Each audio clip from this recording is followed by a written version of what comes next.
Welcome, ladies and gentlemen, to the EvoSec podcast. My name is Eric Davis, one half of the Tactical Twins. Unfortunately, Aaron can't be with us this morning because he's got day job stuff to do, but I'm sure he's going to be listening to this interview because he was super excited to hear that you guys were going to be on. But to our audience members out there, we got a couple of awesome guests. We have Sarah Adams and Dave Benton, two survivors of the Benghazi attacks in 2012, which I will say that, to you guys, Sarah and Dave, again, welcome to the show. Really appreciate you guys coming on. Thanks for having us on. Thank you. So first off, I'll say, Dave, I'm still, enjoying thinking of some of the subjects that you covered in your class at the Combative Summit, which is where I met you. First off, I'll say, what did you think of that summit? I thought the summit was excellent. John did a wonderful job of bringing together very high-level combatives instructors, and the student base was just as skilled. It was an excellent, excellent seminar. Yeah, I was baffled at how awesome it was. Now, I knew John. I've known John for a while, and I knew John was going to put on an awesome event. But for it being the inaugural event, I mean, it was almost like that had been going on for 20 years, in my opinion. Yeah, It really was. And then Ben's facility helped as well and really set the tone for a combative seminar. yeah, and the fact that he had that the room or home structure was perfect for your content and for the audience members out there. I've mentioned Dave's class in some AARs, and I think I said it to you maybe when we were on the ground. My expertise is really in the direct self-defense piece. And I've never really had much structure clearing, even when I was a soldier. I mean, that just wasn't in my wheelhouse because I wasn't in specialized units or whatnot. But what we always like to say in our world of combatives, and especially those that are integrating weapons, is we love a reductionist type structure to anything that we're doing. And even though structure clearing has its complexities, you did a superb job of breaking it down to the reductionist information that was necessary. And I felt like I walked away and in my house here, I've been, using the concepts that you taught us and really just getting a better foundation in structure clearing. So I really appreciate that. Excellent. So with that start, so the main reason that I had you guys on, of course, is this excellent book. And I'll say you guys put together so much, obviously it's intelligence in here, right? That you guys gathered, both during and obviously you guys spent a lot of time. What was about the total time that you guys spent? I mean, clearly the book just released this last year. So this was a work that started back in 2012, correct? Yep. It did start back in 2012, and it took us about 7 years to complete. Yeah, we actually really started the investigation you see in the book in 2015, so we're about to start our 9th year of the actual investigation.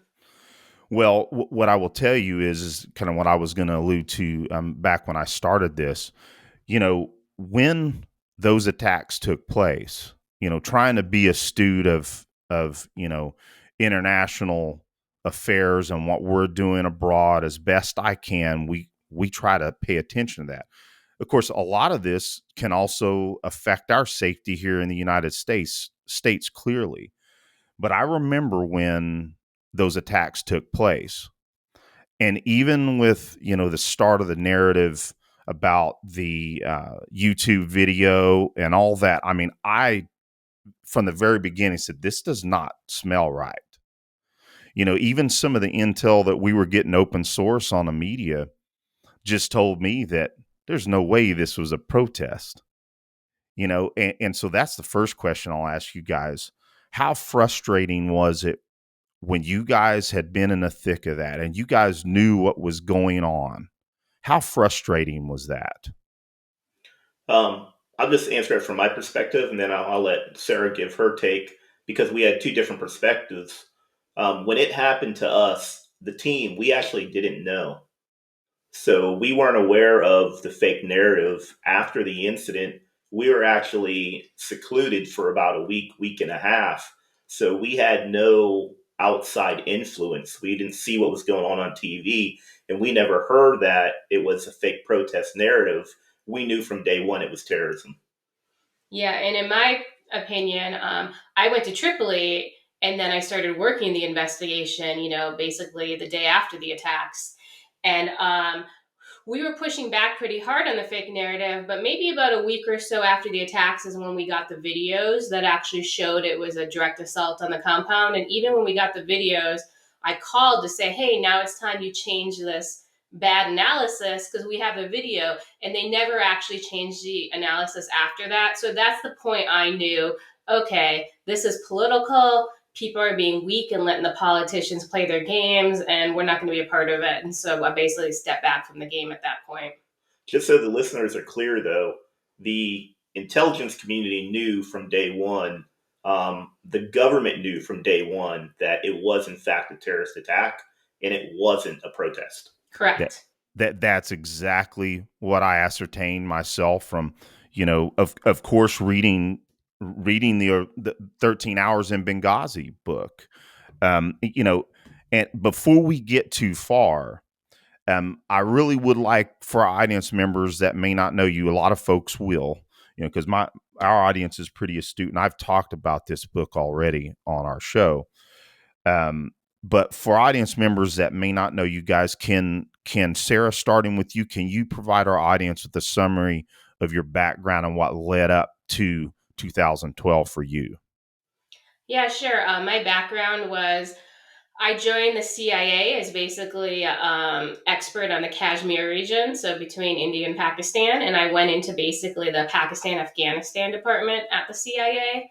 I worked in that for several years, and then after the fall of Gaddafi, I got asked by the chief of station out in Libya if I would come out and help kind of kick off capture operations of terrorists in Libya because nothing existed then, right? There was no intelligence organization in the country. We had no legal approvals. We didn't even have assets, like air assets, like drones, for example. So it was in January of 2012, I actually went into Libya, into the capital. I didn't go to Benghazi until August of 2012, but I spent a good chunk of 2012 in Libya. And then after the attacks, I was still in Libya until November of 2012. So I worked on basically the agency investigation. I helped support the FBI investigation. And then in 2015, I got recruited out of the CIA to support Trey Gowdy's investigation. And then, as we told you, in 2015, we started our own investigation because nobody was looking at the attackers. So I'm up to my top of my head in investigations on this. Does it sometimes, Sarah, does it get overwhelming with all the information for you? Well, let me phrase it this way. Do you sometimes get tired of it? I get tired of explaining the basics, right? It's been a decade and people still get stuff wrong. And it's like, come on, material's out there now. We've already told you these things are incorrect. Like, you don't have to believe some press article you read 8 years ago. Like, we've put the facts out there now. It's your job to understand them and not spend your time arguing with me, right? So a lot of times I'm getting my time wasted, if that makes sense. It's like, we're busy. We're running a whole investigation still. Like, I don't need to explain things that we've detailed in the book, for example. Like, we're trying to locate people in Libya. It's a huge time consuming commitment, as you can imagine. And it takes a lot of personal resources too. Well, and Sarah, what I would tell you is that we don't have a massive audience. Our podcast is very niche. I would say that, even more popular podcasts are on the side of just firearms, because firearms and gear is cool. But we are very much a podcast about self-protection. And again, obviously the Combative Summit was a big part of what I do and what we do professionally ourselves, on a lower scale than some of the folks that were instructors there. But my point is that, yeah, we don't have a huge audience, but we have quite a few listeners. So we could get some of that information. But I was going to talk with you guys later in the show, maybe about some of the other avenues that you guys might have been trying to get this book out there. I'm noticing a lot of reviews, so there's a lot of people have been getting this book. So, but maybe further in the show, maybe some other podcasts that you guys have either been on or possibly trying to get on. So, all right, Dave, what about you, buddy? You give a summary of how you got to where you are, or where you were at that time. Well, I started in the military straight out of high school. Left the military, went in law enforcement for a little bit. Stayed there until probably around 2005, where I went to the CIA as part of their global response staff. During that time, I've worked with Sarah in a couple other theaters. At the end of the events that happened, I was actually extended voluntarily for a few days when that attack happened, and I actually wasn't even supposed to be there. Interesting. I maybe I saw that account. So yeah, you were that. I think was it that you just didn't get evacuated with all the other personnel, is what you're saying, correct? Well, no, during the attacks, my time during that tour was up. I was Okay, actually I supposed to be got you. home. I extended because another fellow GRS member was injured. So I filled that slot and stayed later, as well as Tonto did as well. But Okay.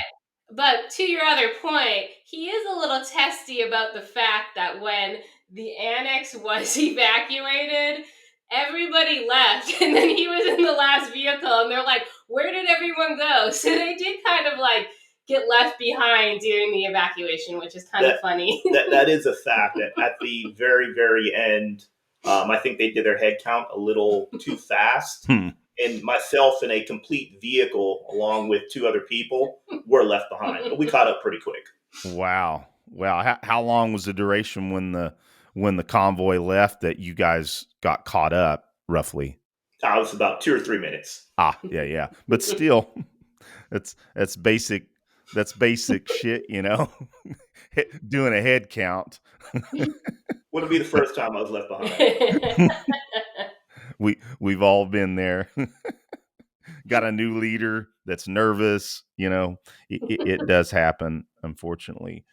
Well, so moving on to some of, the bigger meat of this. So you guys alluded to that all the U.S. personnel, leadership on the ground, and the White House knew that this was terrorism, right? And obviously, it was, just before the upcoming election. So that was another aspect of it that I looked at, and I was like, man, this is bullshit. Sorry for the swearing. I hope you guys don't mind. It makes me angry. Still to this day, it makes me angry that politicians can bold-face lie, allow people to be killed, and then essentially cover up what exactly happened for politics. And I know politics are politics. It's been that way.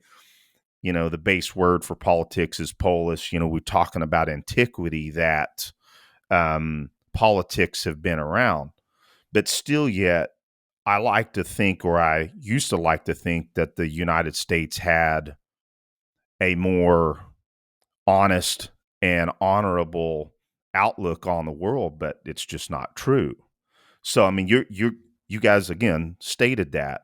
Now, for the record, you know, who was the person that ordered the attacks? Or I should say, I understand that the NX attack happened after the fact, but who ordered the initial attacks? Yeah, so it was the head of al-Qa'ida at the time. His name is Dr. Ayman al-Zawahiri. He was the one killed a couple summers ago in Kabul.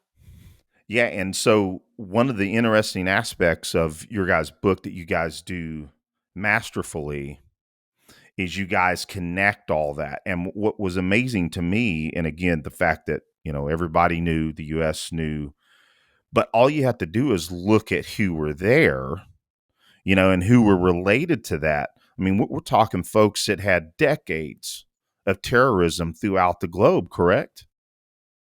That is correct. Yes.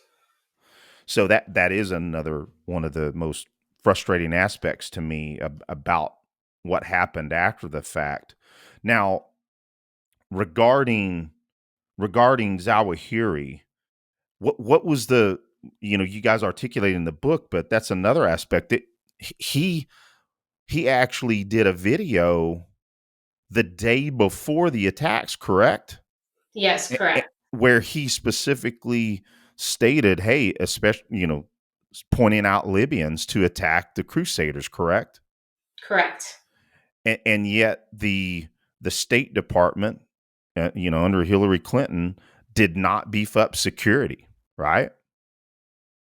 Yeah, I mean, nobody really beefed up security. I mean, even they knew in advance of the Cairo protests, for example, and nobody even beefed up security then. So there was just no attempts to position after his calls, or like I said, the planning in Cairo, which Zawahiri's brother was involved in even planning those protests. So you'd think if somebody's is running a terrorist organization, his brother's planning a protest, maybe we should protect our embassy better. So yeah, it's completely, the ball was dropped all along. And even after he put out his video, you'd think there would be a shuffling of resources like, hey, is this like an immediate threat? And there wasn't even that. DOD didn't even position anybody closer or take their SIF off their training mission or any of that. So it was just like, everyone dropped the ball. It wasn't just Department of Defense dropped the ball. It was on every level. It also wasn't just a Libya issue. Obviously, Libya caught the worst of it, but after the fact, or during the time that the Benghazi situation was going on, there are also issues in Yemen. There are also issues in Tunisia. There are also issues in Pakistan. And again, the U.S. posture didn't change. Yeah, that really is frustrating, and it seems to me that a lot of the issues seem to reside in your guys' chief of base. You guys call him Bob, and just from my reading, it just seemed like really piss poor leadership. I mean, he didn't even want to interface with the ambassador, right? When he came Mm-hmm. to the consulate. I mean, all of these missteps. And am I correct that it seems like a lot of the problems on the ground was your chief of base, correct? So there's different levels to that. Directly on the ground, from a CIA perspective, yes, the chief of base was a huge friction point. Our team leader was also another huge friction point, but that was locally on the ground. As far as the country of Libya went, the rest of the CIA actually responded very, very well and handled it with good leadership. Now, the other issues are the DoD issue, then the State Department issue, and then ultimately, the National Command Authority, the president, and the rest of the Joint Chiefs of Staff. That was also another leadership issue. So it starts tactically and then it goes strategic. Yeah, good, very good point, Dave. And there were implications because of what took place in Benghazi, right? I mean, after you guys were pulled out, it created kind of a schism throughout that region, right? Yeah, I mean, when we pulled out of Benghazi, al-Qa'ida was able to really establish a base there. They started at the end of 2011, but after we pulled out, they were actually able to cement a base. And it wasn't until 2014 when a Libyan general went in, and it took him 3 years.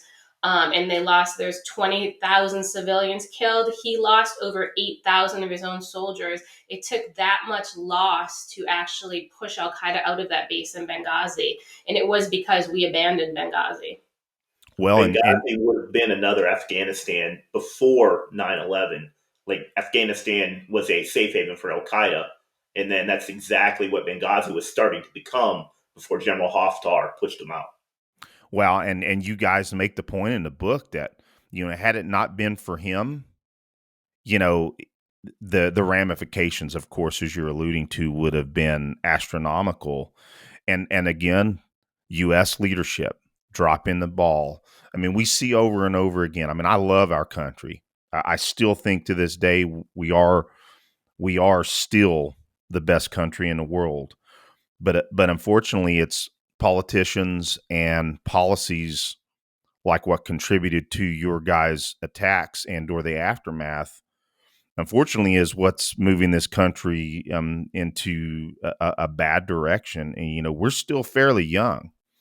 We just have to look at the demise of republics in antiquity. That unfortunately, we can certainly turn this around, but we're not headed in a good direction for maintaining the current republic that we have.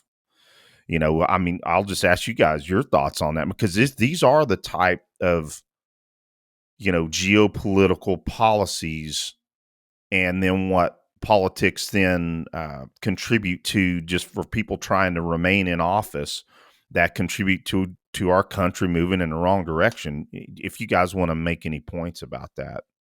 Yeah, I mean, one issue, I mean, I've actually seen, firsthand, especially since Benghazi over the last decade, is we fund both sides of every conflict, right? So we fund the good guys and we fund the terrorists. I mean, that's obviously what we're doing in Libya, it's what we're doing in Afghanistan, we're now doing in Gaza. So we are creating our own messes, and then even in our own borders, right? We are now doing this at the southern border, right? We are choosing to create this so politicians can argue about something, can pretend they're doing something about something, and the public just is allowing this to happen, and it is going to change the entire trajectory of the future of the US.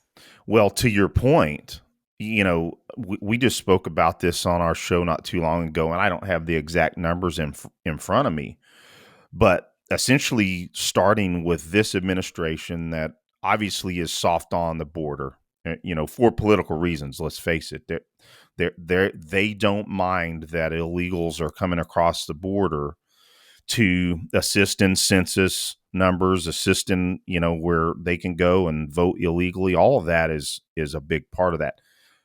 Also, the fact that we have seen an astronomical uptick in terrorist watch list individuals being captured at the border. I mean, I think in the last 3 years, it went from almost zero to in the hundreds, like each year, like 70, 100, 160 or 70, I think this last year.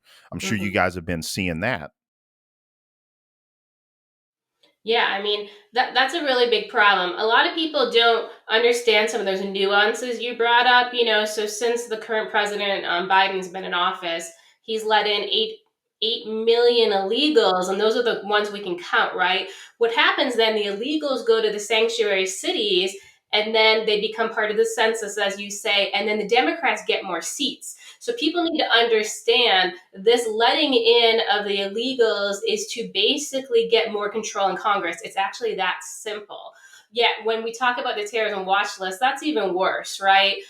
Those are the people they luckily Exactly. were able to fingerprint and know came through the border. The majority of terrorists obviously have the financial resources to not actually have to walk through a real border crossing and interact with, CBP or whomever.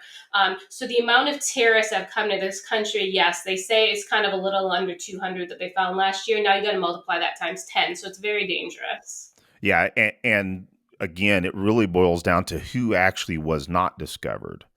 And we have all kinds of accounting of especially Hezbollah cells in the United States. Hamas isn't near as active, but of course we know that, al-Qa'ida over the years has sent individuals, they'll sit and wait. Any of these terrorist cells will sit and wait for decades if necessary.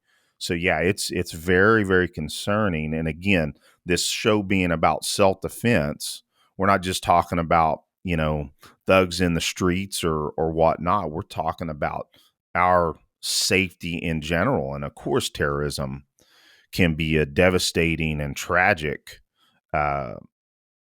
devastating and tragic to our self-defense, of course.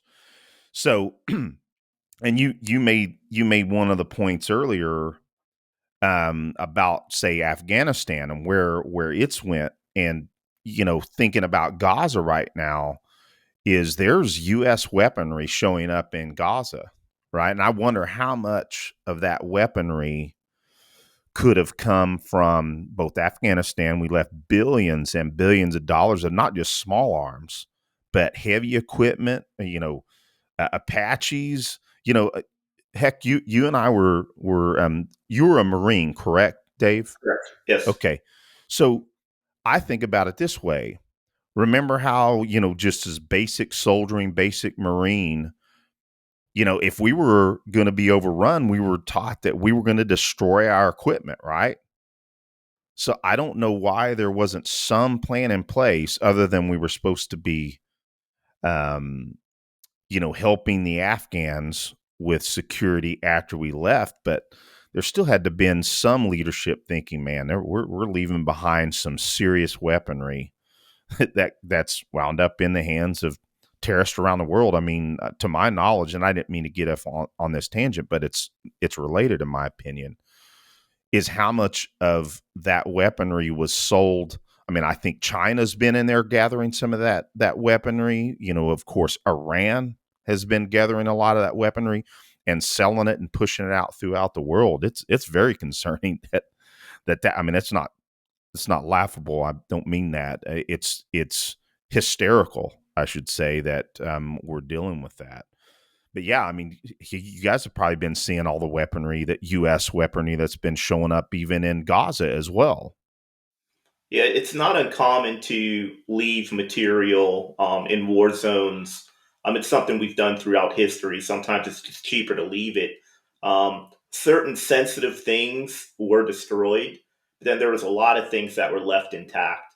And it's one thing to leave that weaponry to a legitimate Afghanistan government, partners that we worked with and shed just as much blood as we did fighting that war. Yep, But exactly. to leave it to the Taliban, to leave it to a known enemy, is just criminal negligence. Yeah, and what we've done since the attacks actually that occurred in Israel, we've reached out to our networks to kind of decide where some of the weapons came from. And we actually did find out some of the US weapons that showed up in Gaza. They came from Afghanistan and they were basically moved out of the city called Baram Tra. It's kind of in southern Afghanistan. And then actually a large number of the weapons actually came from Libya, and they were basically moved there from a number of actually our 2012 Benghazi attackers. And one was actually caught this week. His name is Hashim Abu Sidra, but he was heavily involved in arming Palestinian terrorists.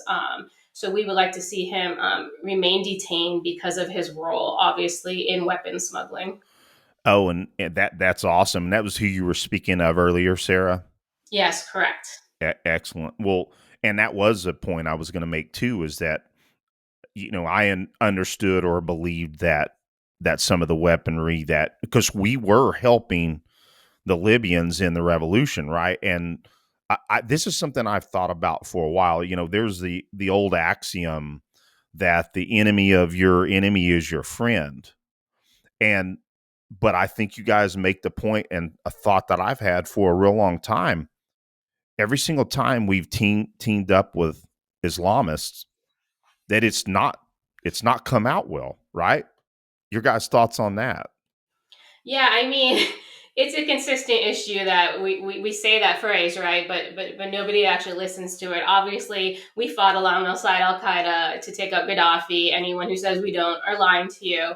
Another thing we do is, though, our State Department is not really positioned well to actually like understand when they're dealing with terrorists, right? So even well after our attacks in Libya, they tried to create like a military. It was called like the Libya National Guard. First off, it was headed by a gentleman named Khalid Sharif, who had actually spent time in our black sites. Okay. So he's running it, and the US had an official relationship with him. And he is actually the key individual who actually set up the weapons that went to Palestine. And this isn't weapons that were left behind by the US in Libya. This is buying brand new purchases of weapons, Russian weapons, etc., and sending them to Gaza. So these aren't some old stockpiles that went to Gaza. They got brand new weapons bought by the Libyan government and sent to them through terrorist networks. So a lot of people need to actually understand this. It's not some stuff sitting in someone's shed that terrorists just bought off the black market. These are real weapons purchases by nation states going to terrorists. Well, and to my knowledge, Iran only had, I believe, a $4 billion available coffers to them prior to this administration, essentially ignoring, sanctions, or just not enforcing them. And now I believe they got 70 to 80 billion in liquid cash. And where is that money going to go? Iran, I mean, we have to look back. Iran has connections to 9/11 as well. If you look back at that intel, so Iran has been behind so much throughout the world, if not directly involved in terrorism throughout all of our troubles with Islamist terrorism. And so to allow Iran to build that amount of liquid cash, a lot of that blood is on this administration. We normally don't get this heavily political, but I'm just being honest here. Who you vote for matters, and people's lives are at stakes when you make those types of decisions. So, yeah, $80 billion of available cash to Iran is a travesty. Yeah, and besides the deals we made with Iran, which were horrible and giving them billions, Iran is making bank off the war in Ukraine, right? I mean, a lot of the drones are coming from Iran. So that's become a huge profit making venture for them. And nobody's really done anything to stop them from making money off that war. And that's another huge failing. We always ignore Iran's role in things because there's like this fear of getting involved in conflict in Iran, even though Iran's involved in every conflict with us. So people need to be honest about that and like start taking it to Iran instead of enabling them.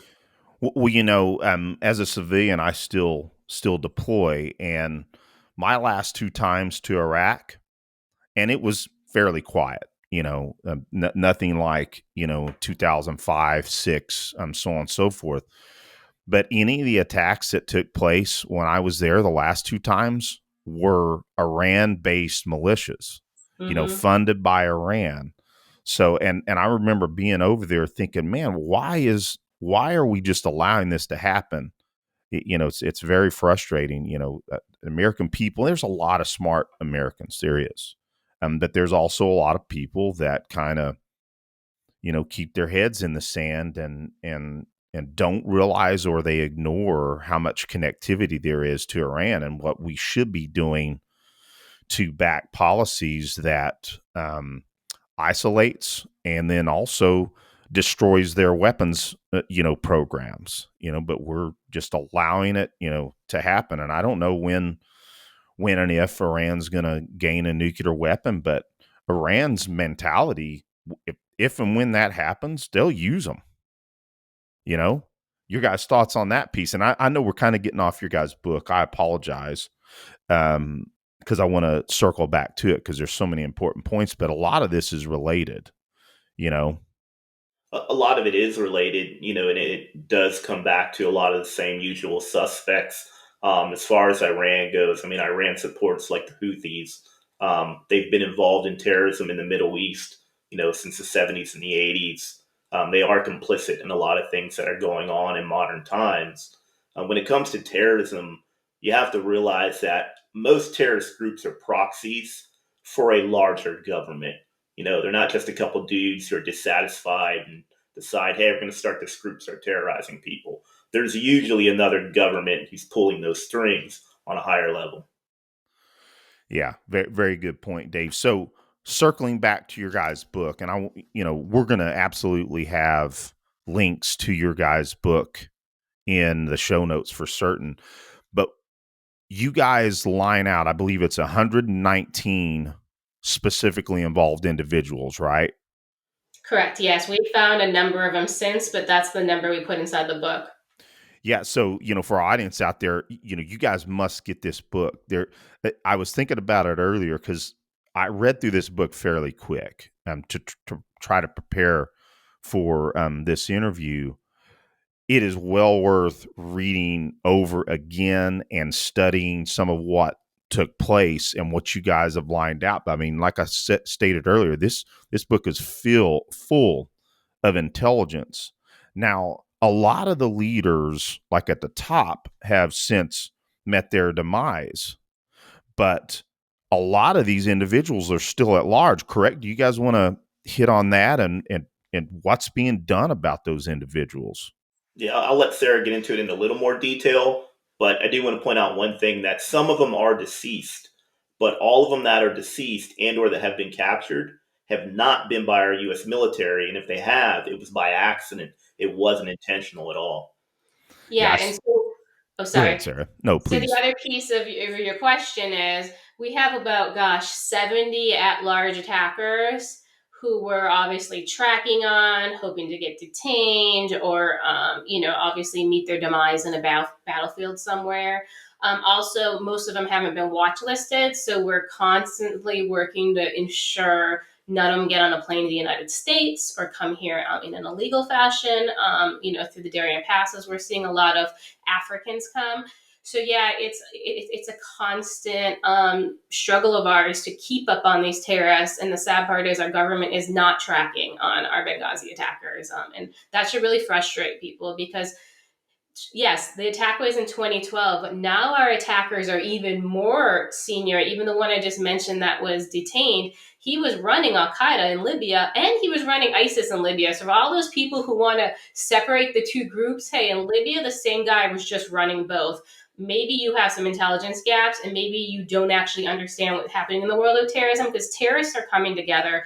If the Hamas attack showed anything, these terrorists aren't working alone. They're working collaboratively. And since the fall of Kabul, every terrorist group now has gone into Kabul, be it Sunni, Shia, it doesn't matter. Al-Qaeda is offering training and support to all of them. Yeah, that's a very important warning to, our U.S. citizenry, again, pointing back to whom you vote for, and the fact that we precipitously just yanked ourselves out of Afghanistan. I know it's not the same thing, but we still have presence throughout Europe. We, of course, have presence in Japan. It's not like that throughout our history we haven't had some military presence in the locations that we've had conflicts. So just to completely pull out of Afghanistan the way that we did without at least leaving a soft presence, a CIA presence, maintaining Bagram. I mean, Bagram in and of itself, having an air base that close to Asia and Russia is just, I mean, that was key strategic property, right? Yeah, and I mean, in some of our bases now are actually Al-Qaeda training camps. So we built this very nice infrastructure for them, and they're putting thousands of terrorists through these camps, and we're doing nothing about it. So we also built a terrorist infrastructure now in Afghanistan and are allowing them to use it. Goodness, you're making me feel even worse about it. Yeah, I mean, I've understood a lot of that, but the way you so concisely describe it, Sarah, just you know, the American people aren't tracking this. The media needs to get further behind, and that's another thing I was going to bring up is and I was kind of alluding to our audience. Are there some other podcasts that you guys have reached out to?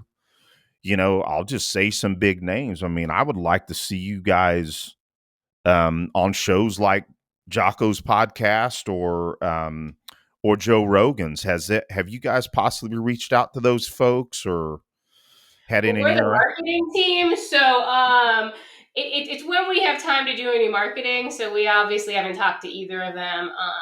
We've spent a lot of time, as you can imagine, trying to get the press to pick up on some of our stuff. One of our senior terrorists in our attacks in July was detained. We reached out to pretty much every press outlet there was, and the feedback we got. Oh, when the U.S. government says this is okay for us to print, we'll print. So we couldn't even get them to print that our terrorist was captured.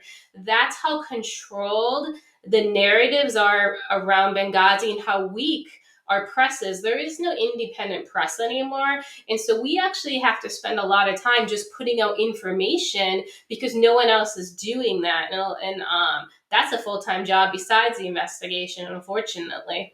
Another Wow. issue we have is that, Benghazi's become taboo. And everyone thinks that, this is like a personal issue that only revolves around Benghazi and Libya. and it doesn't. As you'll see in the book, as you've seen in current events, that a lot of the people that were involved in Benghazi were involved in terrorism before Benghazi. They've been involved in terrorism after Benghazi, like the Intermediate attacks in London. So it's an issue for the entire world, not just Libya, not just Benghazi. It affects all of us.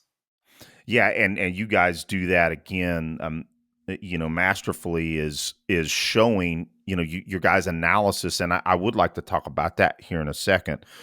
But the fact that those terrorists had been working decades before in Afghanistan, and various Middle Eastern countries and throughout the world, Europe, like you stated, again, that was why I'm like, there's no way this was related to a protest. And that's one of the sides. I know I'm repeating myself a little bit, that is so frustrating to me.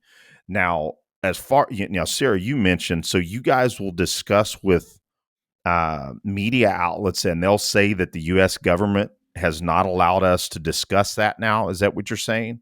No, they'll say when they give us collaboration, to your point, we'll put it out. Even in the case of July, it was actually in the Libyan press that our terrorist was captured, and we still couldn't get the U.S. press to put it out without an official sign off from one of the public affairs offices in the U.S. government. And a lot of people have no concept that this is how we're getting the news, and that you're getting only news that has a little check mark from your U.S. government that they approved it could go out. Well, not to get off on another subject, but we know how they've controlled social media, which, let's face it, social media, unfortunately, is where a lot of people get their information, if not the majority of the United States, and especially, in young individuals young individuals that vote, so they're not getting the proper information. I mean, we saw what happened, with the president's son's laptop, all that, and the intelligence and the FBI being involved in that. I know, not to make the bad point, you guys at the tactical and strategic level are doing yeoman's work, in the CIA. And I had this discussion with one of my good friends about how important that work is. But it gets so frustrating when we have a constitution that, in my opinion, should be civilians in charge. However, I start thinking, where does that, how do we balance that because of the political side? And I know that it's not something that could happen overnight, but again, if we start thinking about amending the Constitution to set term limits, especially for Congress and other aspects, maybe we can rein in some of the politics that causes some of these issues. But the very fact that there's such a political control over our safety and over policies that affect, the direction of our country and also the safety throughout the world. It's just amazing to me we're dealing with it on that level. But Yeah, and it's when you true. discuss social media really quick, I mean, luckily Twitter's different now, but when I was a senior advisor on the Benghazi committee, so I was in a government role um, as an executive appointment, my Twitter account was disabled, and I never got it back. So they were even disabling government employees who worked on certain topics. So people really need to understand how Facebook's controlled, how Instagram's controlled. I even get censored on LinkedIn. I got censored on LinkedIn for talking about ISIS procuring passports in 2016. Think about that. How is that protected anywhere? So yeah, people really need to understand you're not seeing this information because someone's stopping you from seeing this information. Yeah. Yeah. And then, like you said, we don't have an independent media.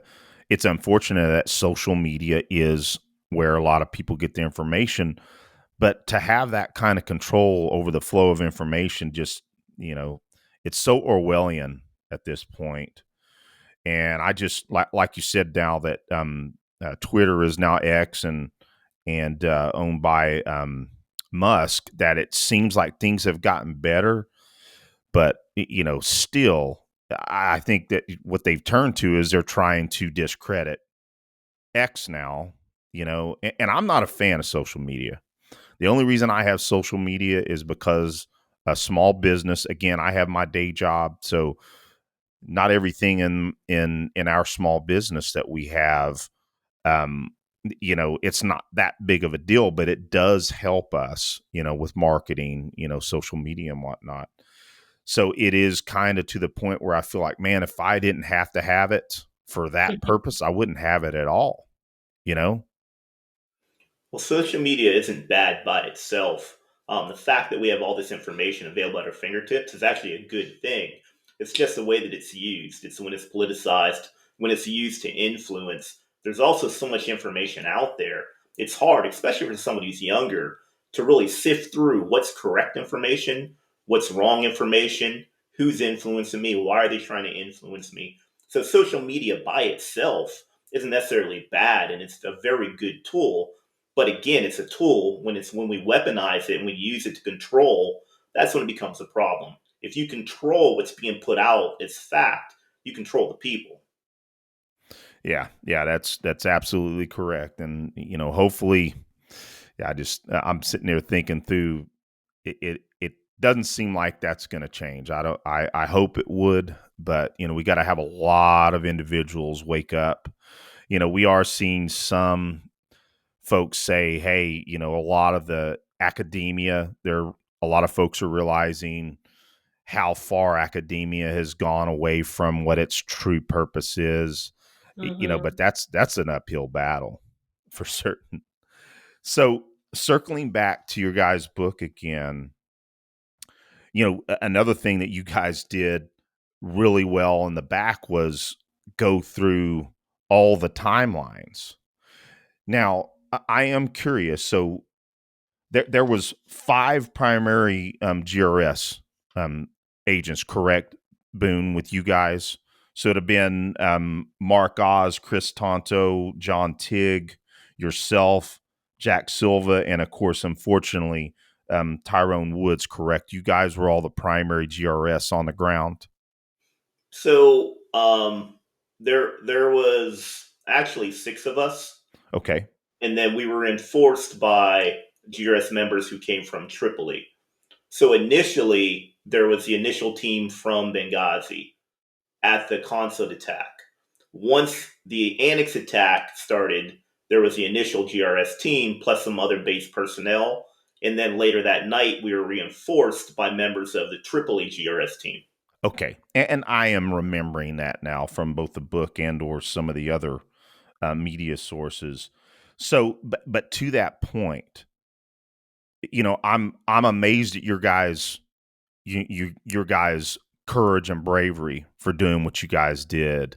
Every when I first read the story, and then of course, I think the movie did a fairly good job of representing what I read in the book. I don't know what your guys' thoughts are on how well the movie represented what took place, but at the same time, I just want to thank you and your brothers and of course, Sarah, you guys behind the targeting, all of that. You guys probably don't hear as much as you should how thankful that we are for individuals like you. So I just wanted to put that up front. And to the issue of you guys trying to get over to the consulate, right? And help those folks. Is it true? And you guys probably get tired of answering this question. It's mainly for the audience out there. Is it true that you guys were told not to go help the consulate? So, yes and no. It is true. A lot's been said about a stand down, certain verbiage that was used. Personally, I was never told to stand down that night. Um, Tig says he was, then Tig was. But I was not. What I do know happened for sure was I was delayed in responding to the constant attack. The entire team was delayed, and that was on purpose by not only Bob, but also our team leader. And they did withhold information from us, but they weren't going to stop us from going that night. And Bob didn't have ultimate authority to tell us not to go anyway. He could delay us, in which he did, but we always could have articulated leaving without his permission, which ultimately is what we did. Yeah, and again, your guys' bravery in that instance is definitely laudable for certain. So that had to have been frustrating, knowing at that point, because you guys at this point had been told that, of course they were trying to kidnap Ambassador Stevens because they thought that it could warrant them leverage to have other terrorists, released from prisons throughout the world, so on and so forth.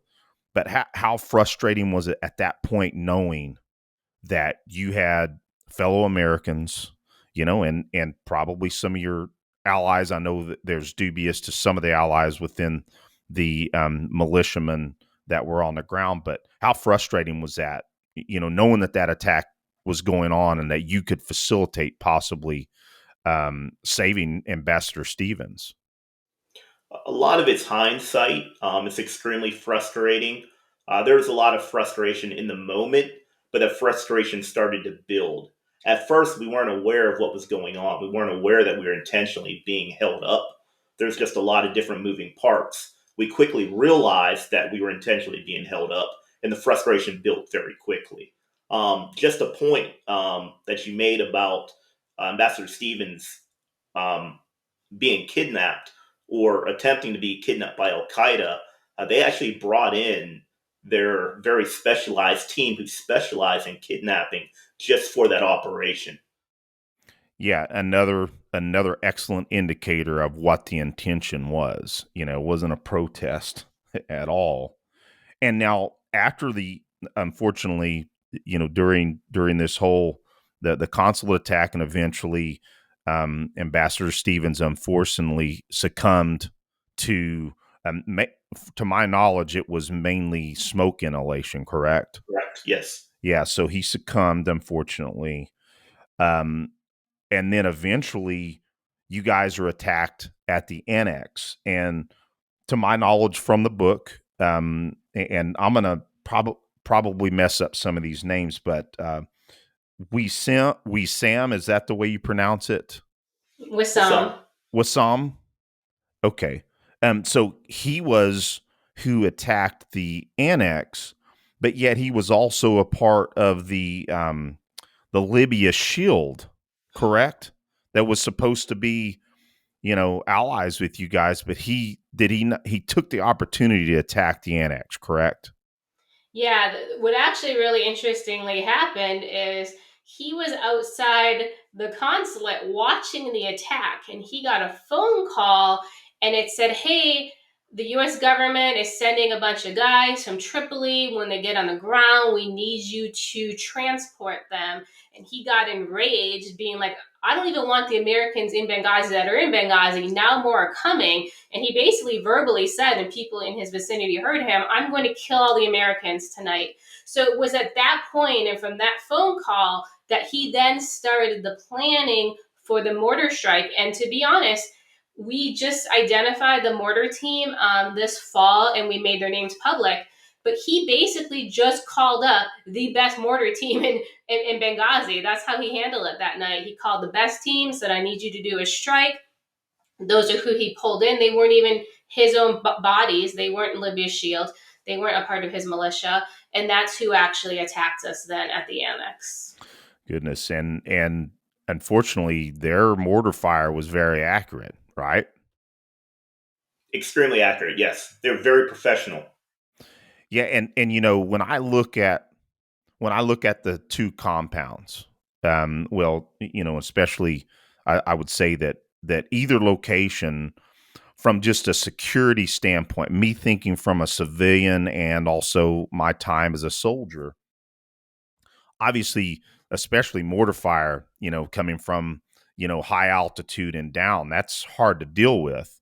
But it also seemed like, you guys had decent defendable positions, but when a force is large enough, and that's another thing. That's what also frustrated me. It appeared to me from the outset that it was combined armed attacks, not just folks with AKs and protesting, But again, it seems like you guys had fairly defensible positions, but over time, again, bringing in a mortar team that's super accurate. I mean, there's only so much that you can do, but at the same time, you guys did, from my knowledge, did an excellent job of, defending both those compounds, or at least, especially when you guys fell back to the annex. So that was awesome from what I saw from the accounts of it. But that had to have been some hairy firefights, right, Boon? We had a contingency to deal with most issues that we could imagine popping up. Mortars wasn't one of them. That was something that we failed to account for. But all our contingencies had a time limit, so we could deal with certain things for a certain amount of time. Then we would definitely need support from the outside.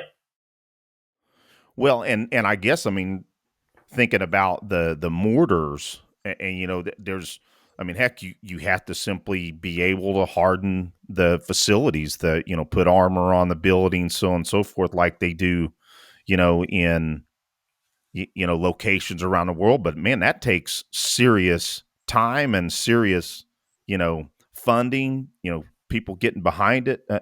I guess, to me, thinking back through it, of course that would have been nice, but that's not something that's normal in those locations, right? I mean, you guys are in those positions, in those annexes and those consulates. That's not something that's normal, is hardening for mortar fire, right? Well, we also, I mean, he can tell you about the hardening, but we were in residential neighborhoods. So there weren't mortar fires like going on in the compounds around us. So, even the terrorists did something that wasn't common when they did it to us. Yeah, if you think about it, like Sarah said, it was a residential neighborhood. Just imagine being in the United States and being in the middle of suburbia, and that's where we were conducting our operations from. We were trying to hide in plain sight. The annex was separate from the consulate, and that's what a lot of people don't get. State Department did what State Department does. The annex did what the annex does. So we had a working relationship, but we really weren't responsible for each other. So when it came to security and hardening of the consulate, because it didn't fit the definition of being an embassy, there's certain funding that wasn't allocated for security. That's a State Department issue. On the agency side, we were actually very well funded, and we had everything we needed to provide proper security for our annex and for the people at the annex. And although it was a residential neighborhood, we did do things to increase the survivability of our buildings, and they held up pretty well despite the six mortar rounds that came in. Yeah, it certainly seemed, kind of what I was alluding to earlier, especially the annex, seemed like it was a well defensible position. Like, you guys certainly improved that facility, or that home or complex of homes, very well. And it did seem to me, from the accounts in both books, that, is it possible that Ambassador Stevens himself, did he not want to beef up the security to the point that probably was necessary? Am I wrong in that thinking? Was he Yeah, trying to you go ahead? are. So yeah, Ambassador Stevens was actually pushing to get security, and he was even pushing to get some of the security that was left behind at the other consulate to abandon Benghazi, so he could bring it over to his. The issue with Ambassador Stevens, though, is he didn't want the security to be like U.S. military, kind of like the MSD teams or whomever. He wanted them to be kind of the diplomatic security, but there was no solution when you removed one element to then plus up and make it equal. Like, he Yeah. lost that sight in the middle. Like, hey, if I'm drawing down 18 guys in August, I need to replace those 18, and that's kind of where he failed. So he also wasn't given the information he needed, and part of it was the CIA wasn't collecting terrorism information appropriately in Benghazi. So he was actually, there was a lot of intelligence gaps. He wasn't aware of how bad Benghazi had gotten. So he was also making security decisions for Benghazi based on limited or inaccurate information. Do you have anything? Yeah, a lot of it too was a little above his head as well. Yeah. The DSS guys actually requested security enhancements. Christopher Stevens did want increased security, but a lot of that was denied for optics. Yeah. I certainly saw that in the book account, and of course in the media. You also eventually heard some of that chatter, but it was never the official narrative that security was denied. But it was clear after the fact for certain. And again, to your guys' accounts, if it wasn't for these two books and other open source that you guys have put out, that folks wouldn't know. Yeah. Go ahead. Oh, sorry. And there's two individuals who should have been fired and held accountable for denying those requests by State Department. It's Patrick Kennedy, obviously, saying the last name shows you something, and then a woman named Charlene Lamb, who basically was awarded and sent to Canada for her failings. So they actually had people that they could pinpoint that denied these security requests, and the State Department did nothing about it. So it was a failure of their senior leadership to do the right thing even after the fact. Yeah, very, very, very infuriating for certain. I would, we're getting close to. We normally do about an hour and a half show. I don't know what your guys' schedule looks like. I don't want to keep you guys much longer. What you guys have been giving to our audience and to myself has been awesome. And at some point, Dave, I would also like to have you back on to talk about some of your other firearms and self-defense training, but definitely don't want to jump off just yet, because I want to give you guys an opportunity. What would you guys like to see right now? The valuable information that you guys have put out in this book, what is it that you really want to see happen? Well, it's twofold. We really want to educate the American public and get them behind the idea that you were lied to and justice wasn't served, with the fake mastermind being, Katala. We also want the U.S. government to take action, and the terrorists that are in custody overseas, we want access to them. We want them debriefed, and we want them tried in U.S. prison. The ones who are at large, we want them watch listed. We want them to be pursued, captured, and or killed so justice can be served. Yeah, and I mean, one of the biggest issues involving the US government and bringing justice to our terrorists is in Libya. We support the government of Libya, who is on the same side of our terrorists and the same side as al-Qa'ida. So al-Qa'ida goes in and discusses one of our captured terrorists with the government leaders in Libya, and they have more power and have a better relationship with the government of Libya than the US government, and our terrorists get released. And it happens again and again and again. And so we are now again asking people to write your congresspersons about this. We should not be supporting terrorists in any country, be it Libya, be it what we're doing in Afghanistan, and even sharing information with the Taliban. Like, we need the public to actually, like Boon said, not just understand this, but you got to be a part of it. You can't complain when these things are happening or when your government's failing, when you're doing nothing to hold them accountable. Well, we talk about quite often on this show, if you're not willing to make phone calls to your congressmen, your senators, and even the White House, and another point to make is your local politicians and how much it affects national politics. If you're not willing to sit down and make phone calls on a fairly regular basis, which doesn't take you much time, you should have the information of your local politicians saved in your phone. You should have the switchboard for your congressmen and senators in your phone. So that in a moment's notice, you can just simply make a 5-minute or less phone call, because it does make a difference. A lot of congressmen, senators at both the state and federal level, when they continue to get phone calls, and in all honesty, it doesn't have to be that many. They get steady phone calls from individuals asking for action. In some cases, action does take place, not to the degree we might want it to, but it does make a difference. But to your point, Sarah, that is the difference, is that individuals in the United States overall don't do that. Right. And it's not even just also contacting your local press, right?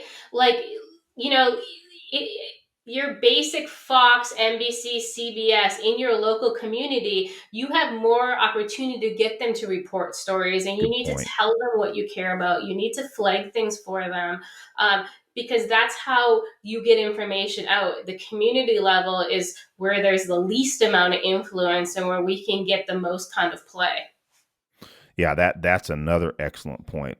And that is where a lot of important news is happening, is at the local level. Because and what I mean by that is, what the national media won't report, in many cases, local media will.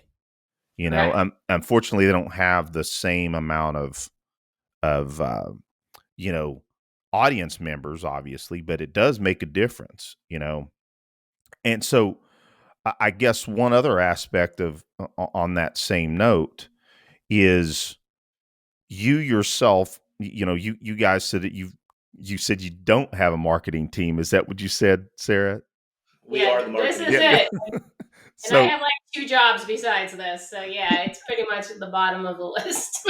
yeah, and to that point, Sarah, again, I have a day job. My brother has a day job. Our other partner has a day job. Frankly, on a side note, the reason we started this business, frankly, was to be able to pay for training.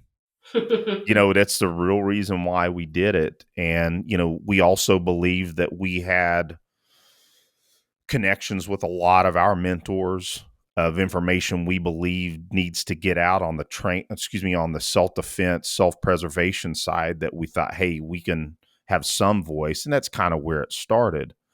But what I was going to say is, and I don't know if it'll be effective or not, but one place I'm going to start is, one of our sponsors is Origin. It's a jiu-jitsu and supplements company, Jocko Fuel, and they've kind of separated that part of the business. But we have some connectivity to the owners of that business, and I'm going to see if I can push your guys' book, from my angle, to Jocko's team, because he has a massive audience. And frankly, your guys' story is precisely the kind of stuff he likes to cover on his podcast. I can't guarantee anything because I don't know Jocko directly.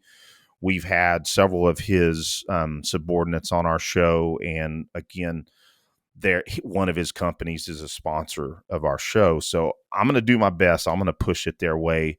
I'd like to see you guys on some more podcasts like that. I know I've seen you guys on others. I've checked out some of it. I would like to see you guys on Jocko's and Joe Rogan's show. I think Joe Rogan, this is again another subject that Joe Rogan, I think, would, and again, I have no connection to Joe Rogan, but heck, I can try to get him, just push it their way and see what happens. I mean, who knows? I would love to see you on some shows like that. Yeah, I mean, we'd appreciate any support. Like you set it up to do training. We actually put our investigation in book form to continue our investigation. Since we self-fund it, it was kind of the only solution we could find. As you can imagine, we're to where we're having to track and locate terrorists, right, in foreign countries, and they're not all in Libya. So it is a very painstaking, pricey endeavor. And now we're even tracking terrorists in Afghanistan from our attacks, so the more we can get the book out and sell the book, all the proceeds from the book go straight into the investigation. And so yeah, anybody who picks up our book, you're really helping support us. Excellent. Now, is there a preferred location?